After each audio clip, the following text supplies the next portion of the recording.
2017, Zenith Insurance s'est engagé dans un vaste plan de transformation digitale. En 4 ans, nous avons développé un certain nombre de plateformes qui aujourd'hui ont prouvé leur efficacité. Il s'agit notamment du site web à travers lequel vous avez l'interface assurance en ligne qui vous permet de souscrire de bout en bout. Vous pouvez également utiliser notre interface sinistre en ligne qui vous permet de déclarer et suivre vos sinistres sans avoir besoin de vous déplacer. Nous avons mis en place un système de santé biométrique qui vous offre une carte santé et qui vous permet de bénéficier des services santé 7 jours sur 7, 24 heures sur 24.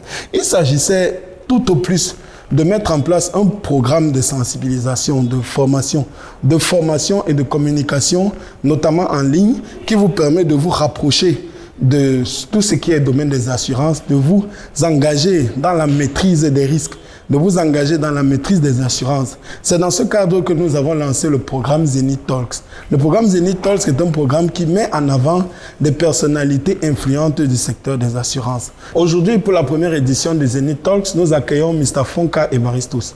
Mr. Fonka Evaristos est un assureur chevronné qui a passé une carrière très riche à Zenith Insurance et qui a accepté de partager son expérience avec nous. Nous le retrouvons à tout à l'heure. Good afternoon, Mr. Fonka. Good afternoon, it's my pleasure. Thank you. Alors, Mr. Fonka, cette première édition de Zenith Talks a pour thème « Pourquoi les Camerounais ne s'assurent pas ?» Alors, avant de commencer, de rentrer dans le sujet, qui est Mr. Fonka? Mr. Fonka, c'est celui qui est devant vous, qui a passé environ 30 ans dans les assurances. Wow. Et, j'ai commencé ma carrière comme journaliste, sortissant de London School of Journalism en Grande-Bretagne. Et je suis entré dans les assurances avec le diplôme de l'association de Life Office Management Association, l'OMA, des États-Unis, et accrédité Associated Life and Health Claims de International Claims Association aux États-Unis. Donc, en bref, j'ai passé la plupart de ma carrière dans les assurances. Ce qui est sûr, c'est que si vous deviez décrire toute votre carrière, on n'aurait pas assez de temps ce soir, c'est sûr. Alors, les masques, ce soir, c'était pour la sensibilisation. On est en pleine période de recrudescence du coronavirus, alors n'oubliez pas de respecter les mesures barrières. Vous allez donc, avec la distanciation qui est respectée entre nous, nous allons nous permettre de retirer les masques pour que l'entretien soit plus convivial. Alors, Mr. Fonka, quelles sont les 3 plus grosses difficultés que vous avez rencontrées dans votre carrière? Dans la vie, je ne parle pas des difficultés parce que je vois tout comme des défis. Est-ce que vous savez qu'un caillou qui se pose comme un obstacle peut être un objet de construction? Ça dépend de quel angle vous regardez ça. Donc, pour moi, dans la vie, je vois plus de défis et ça me donne le plaisir quand je surmonte ce défi. Donc, je ne parle jamais de difficultés. Alors, on va donc parler de défis. Tout au long de votre carrière, quelle a été votre plus grande fierté? Ma plus grande fierté, c'est d'être à l'origine, à la création de Zenith Insurance, la société qui a fait ma vie dans cette profession, puisque la direction générale de Zenith a ouvert ses portes à Bali en novembre 2006. Et moi, j'ai ouvert les portes du bureau de Yaoundé, qui représentait la direction régionale Centre-Sud-Est, en décembre 2006. Donc, j'ai fait pratiquement 14 ans comme directeur régional, comme coordinateur, comme directeur délégué, ainsi de suite. Donc, ma plus grande fierté, c'est d'être l'un des bâtisseurs, je peux dire, si vous me permettez. Bien sûr, bien sûr, bien sûr. Ça va de soi. De cette grande société qui est Zenith Insurance. Alors, pour entrer dans le sujet de notre entretien d'aujourd'hui, selon vous, pour quelles raisons les Camerounais ne s'assurent-ils pas assez? pour les mêmes raisons que les Camerounais ne font pas ce qu'ils doivent faire. Mais les raisons sont partagées entre nous, les Camerounais. Il y a les assureurs qui ne font pas assez, qui ne recherchent pas dans les nouveaux produits, et le marché aussi qui est basé sur les produits classiques importés de l'Europe, de la France et ailleurs. Et donc, je veux même dire, c'est surtout le marché de zone CIMA, parce que dans le marché des zones anglo-saxonnes, les pays asiatiques, vous allez voir qu'il a les gens sont beaucoup plus adaptés aux assurances parce que ils se connectent. Vous voyez, les produits sont taillés dans les besoins. C'est ce qui nous manque ici. Et du coup, nous sommes étrangers aux produits qui nous sont présentés. Donc, je pense qu'avec plus de recherche, je pense qu'ASAC est en train de faire un travail sur ça. Avec plus de recherche, les gens vont beaucoup s'intéresser à l'assurance et surtout les formations. Ce que vous faites est très bien dans la communication. Je vois que vous êtes très actif sur Facebook et beaucoup de gens lisent ça. Je peux témoigner parce que quand je partage, je vois beaucoup de mes amis qui réagissent. Et je pense que ça aide aussi à faire que les Camerounais seront intéressés dans l'assurance et le marché va grandir. Ok. Mais je retiens davantage ce pan-là de la qualité des types de produits qu'on offre. C'est-à-dire qu'aujourd'hui, il faut vraiment penser à offrir des produits adaptés aux besoins des Camerounais ou du public CIMA en général. Oui. Donc, une de ces raisons donc, est que les gens ne se sentent pas concernés par les produits qu'on leur propose. Ils ne se retrouvent pas. Ils ne se retrouvent pas là-dedans. C'est très important. Alors, vous, en tant que commercial, en tant qu'assureur chevronné, vous avez dû rencontrer dans votre parcours des clients, des prospects résistants. Quelle était votre petite touche? Qu'est-ce que vous avez utilisé comme technique pour convaincre ceux qui étaient les plus réticents en termes d'assurance? Le petite touche que vous cherchez, c'est de comprendre pourquoi elle est réticente. Parce que à chaque personne sa raison pourquoi il est réticent. Le commercial doit être quelqu'un qui convainc par sa présence. Donc, il peut être réticent parce que il n'était même pas convaincu quand vous venez. Et donc, ça dépend de chaque prospect que vous trouvez sur le terrain. La raison pour laquelle il est réticent te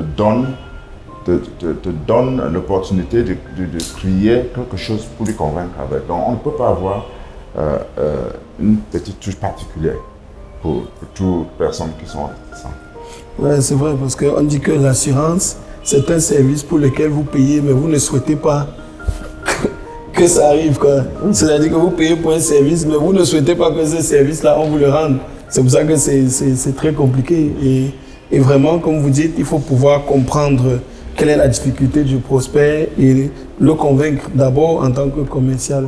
Oui. Okay. Alors, sur ce fait, pour vous, quelles sont les solutions, si on vous demandait aujourd'hui de nous citer 2 ou 3 solutions concrètes, des actions concrètes qui permettent de faire augmenter le taux de pénétration qui aujourd'hui, il faut le noter, avoisine à peu près les 2%.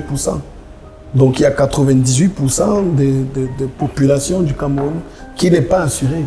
Je pense que ça revient à la question que vous avez d'abord posée. Pourquoi les Camerounais ne s'assurent pas, ou bien ça c'est la question en titre. Je pense que si les assureurs font le travail d'éducation, de formation, d'aller vers la population, si les assureurs mettent sur le marché les produits dans lesquels les populations se retrouvent, si les assureurs font des recherches pour comprendre la vie, la culture de cette population-là pour pouvoir les présenter des produits adaptés. Le marché va agrandir. Ok. Mais si nous restons sur ces produits classiques importés, nous serons toujours bloqués parce que notre train de vie est différent. Donc, si je peux me permettre de me résumer un peu, il s'agit de communiquer, sensibiliser, éduquer, et adapter, créer des produits adaptés aux problèmes, aux besoins de la population. Alors, les assurances aujourd'hui en général, c'est des services, la production, les sinistres, la comptabilité, la technique. Selon vous, quels sont les services qu'il faut améliorer afin vraiment d'apporter une qualité à l'expérience client? Le paiement des sinistres, c'est le casse-tête dans ça. Mais aussi la réception qu'on donne aux clients quand ils entrent dans nos bureaux. Ça aussi, c'est très important. Le sinistre qui est sinistre. Donc, si on commence par donner à ces sinistrés-là une bonne réception dans nos locaux, ça va aussi aider parce que nous sommes comme les médecins. Celui qui est sinistré, quand il vient, il veut avoir une solution à son problème, il veut avoir la réparation. Donc, nous devons lui donner un accueil exceptionnel. Et ensuite, nous payons ces sinistres rapidement. Je peux dire, l'un des problèmes qu'on est en face concernant le paiement des sinistres, c'est le fait que la plupart des produits qu'on vend sont dans le domaine des responsabilités civiles. Pourquoi? Parce que dans la plupart des secteurs, l'assurance responsabilité civile est obligatoire. Et à cause de ça, les assureurs vont vers ces gens-là pour vendre les responsabilités civiles et pas pas vraiment pour présenter le produit d'assurance, pour qu'ils comprennent et ils achètent parce qu'ils comprennent pourquoi ils ont besoin de ça. Je comprends bien. Et qu'est-ce que vous pensez du processus IDA, indemnisation directe des assurés? Oui, c'est la bienvenue. On espère parce que même jusqu'à là, il y a toujours des petits couacs, mais on espère que ça va résoudre ça. On s'est limité à 500 000. Mais les mentalités des gens fait que quand il y a un accident, c'est d'abord les querelles, les gens ne veulent même pas, les gens ne savent pas qu'il a quelque chose comme IDA. Donc il faut aussi l'éducation dans ça, il faut la sensibilisation. Les gens ne savent même pas qu'il a cette fiche pour IDA dans leur assurance. Peut-être nous aussi, nous ne les informons pas. Quand quelqu'un vient prendre son assurance, on les donne et on ne les informe pas. Absolument. Il faut souligner que IDA, c'est un processus qui met en avant un document qui s'appelle le constat d'assurance amiable, qui fait que vous avez un accident ou un sinistre avec un vis-à-vis et vous avez la possibilité de signer un contrat où vous reconnaissez chacun la part de responsabilité de l'autre. Cela facilite le processus sinistre et ça vous permet d'être indemnisé plus rapidement. Donc je vous invite à vous informer auprès de votre assureur ou auprès de n'importe quel assureur sur le constat amiable et le processus d'indemnisation directe des assurés. Alors, Mr. Fonka, on annonce notamment la ZAC et le pool annonce dès le mois de mai la centralisation de la production des polices d'assurance. Est-ce que pour vous, ça va apporter un plus dans ce dont nous parlons aujourd'hui, l'amélioration de la qualité des services, la confiance que les clients n'ont pas vis-à-vis des assureurs, la qualité de la gestion du sinistre? Qu'est-ce que la centralisation va apporter?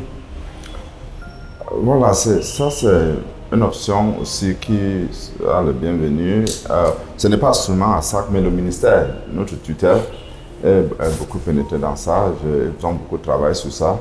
Ça veut dire que le gouvernement reconnaît que ça ne va pas. Ils veulent voir clair Ok. Donc, c'est un processus là où ce sera, on va pouvoir maîtriser les assurés en auto. Mais je pense que ça va vraiment faciliter les choses si la concept est accepté et les gens souscrivent comme à la norme. Ok. Ça va faciliter. Mais nous, les Camerounais, nous sommes spéciaux, il faut le dire. Donc, il sera question effectivement d'avoir un fichier central qui permettra pour n'importe quel assureur de savoir la base de données, d'avoir accès à une base de données de tous ces assurés. Ça permettra notamment des échanges entre assureurs quand il s'agit du règlement sinistre. Donc, globalement, et en vous écoutant religieusement, je pense que si tous les Camerounais y mettent du leur, ça va être un plus pour le marché des assurances. Ça va beaucoup assainir le secteur, donner beaucoup de confiance aux assurés. Et il s'agit là vraiment de digitalisation, et cela me permet d'introduire ma prochaine question, notamment quel est votre avis en général sur la digitalisation dans le domaine des assurances? Oh, we cannot be left out. We cannot be left out. The world is a global village today, thanks to the digital world, and so we must join in. We must join in, and I must appreciate what you in Zenith are doing. Actually, there is no advertisement or publicity about it. That Zenith is a leader in this field, and I will congratulate you and ask you to continue. But I think we cannot be left out. We must join in. We must be part of the global village. Il faut dire que ce n'est pas un slogan. Zenith est effectivement le leader en termes de digitalisation des assurances. Mr. Fonka, sans être un devin, qu'est-ce que vous souhaitez à Zenith pour ces 3 prochaines années? Si on vous demandait de faire un vœu à l'encontre des Zenith. I will not say 3 years, but the next year, when I would like to see Zenith to be one of the leaders in the insurance market in the CIMA zone. I mean, we have to give this company the loyalty that it deserves, because this is one of the rare companies that is owned by young entrepreneurs, Cameroonians. We rarely find them, and as such, we need to give Zenith a push. I think, and I know with the hard work we do in Zenith, in the next year or two, we should be at the top. En tout cas, vous pouvez être sûr, et le top management, que nous donnerons le meilleur de nous pour que vos souhaits deviennent des réalités. Merci beaucoup, Mr. Fonka. Les belles choses ont malheureusement une fin. Nous sommes arrivés au terme de cette interview. Nous vous remercions infiniment d'avoir accepté de jouer le jeu, de participer à cette première édition des Zenith Talks. Ça n'a pas été très évident, mais je pense que ce n'est que la première édition et nous saurons nous améliorer pour apporter le meilleur. Is there any last word? Thank you so much. I'm privileged to have been the first on Zenith Talks, and I'm available to give you any input that you may wish in future. Thank you for welcoming me. Thank you very much, sir. Le Zenith Talks est un espace dans lequel nous accueillons une personnalité influente du secteur des assurances. C'est un espace dans lequel nous apportons des réponses aux questions que vous vous posez en ce qui concerne les assurances. Vous faites face à plusieurs risques et l'assurance se présente comme une alternative lorsque vous avez prévenu le risque et que malheureusement le risque est arrivé. Donc, nous voulons vous informer sur l'assurance, nous voulons vous engager à aller vers les assureurs, à aller vers les risques, à mieux vous intéresser à l'assurance. Je suis Joseph Goak, je suis digital marketer chez Zenith Insurance et c'est un plaisir pour moi de vous servir. Rendez-vous pour la prochaine édition de Zenith Talks. À bientôt.